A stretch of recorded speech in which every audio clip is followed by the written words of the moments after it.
నమస్కారాలు.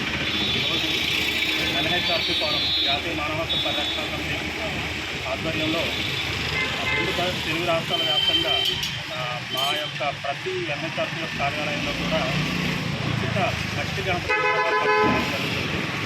మట్టి గణపతి విగ్రహాలు పంపిణీ అనేది ఎందుకు జరుగుతుందంటే, మాకు కులంతో కానీ మతంతో కానీ ఏ విధమైన పరిస్థితి లేనప్పటికీ కూడా ఇప్పుడు ప్రతి చోట కూడా గణపతి విగ్రహాలు అమ్మే దగ్గర ప్లాస్టర్ ఆఫ్ ప్యారిస్ కానీ దాంట్లో కెమికల్స్ కానీ కలపడం వల్ల అది పర్యావరణానికి విపత్తుగా తయారవుతుంది. కాబట్టి పర్యావరణ పరిరక్షణార్థం ఆ యొక్క ముందుగా ఆ యొక్క ఆర్గనైజేషన్ యొక్క ముఖ్య ఉద్దేశం పర్యావరణ పరిరక్షణ. కాబట్టి పర్యావరణ పరిరక్షణలో భాగంగా మట్టి గణపతిని పూజించండి, పర్యావరణాన్ని కాపాడండి అనే నినాదంతో మట్టి గణపతి విగ్రహాల పంపిణీ అనేది జరుగుతుంది.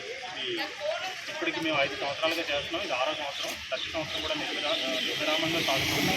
అలాగే దేవుడు చల్లగా చూసినంత కాలం ప్రతి సంవత్సరం కూడా ఇదే విధంగా గణేష్ చతుర్థి ముందు రోజున ఈ విధంగా మేము గణపతి విగ్రహాల అనేది చేస్తూ ఉంటాం. ప్రతి సంవత్సరం కూడా దాదాపు 50,000 నుంచి 1,00,000 విగ్రహాల వరకు 2 రాష్ట్రాల వ్యాప్తంగా మా ఆర్గనైజేషన్ ద్వారా వితరణ అనేది జరుగుతుంది. అలాగే ఈరోజు జిల్లా జంక్షన్ ఆఫీస్లో ఈ కార్యక్రమాన్ని నిర్వహిస్తాం. మాకు చాలా గర్వంగా ఈ కార్యక్రమంలో మా యొక్క మీడియా బోర్డు సభ్యులు కానీ, మా డైరెక్టర్లు కానీ, అలాగే మా యొక్క సభ్యులు కొంతమంది హాజరయ్యారు. వారందరికీ కూడా ధన్యవాదాలు తెలియజేస్తున్నాం. అలాగే ప్రజలందరికీ కూడా గణేష్ చతుర్దశి సందర్భంగా ముందు రోజుగానే అడ్వాన్స్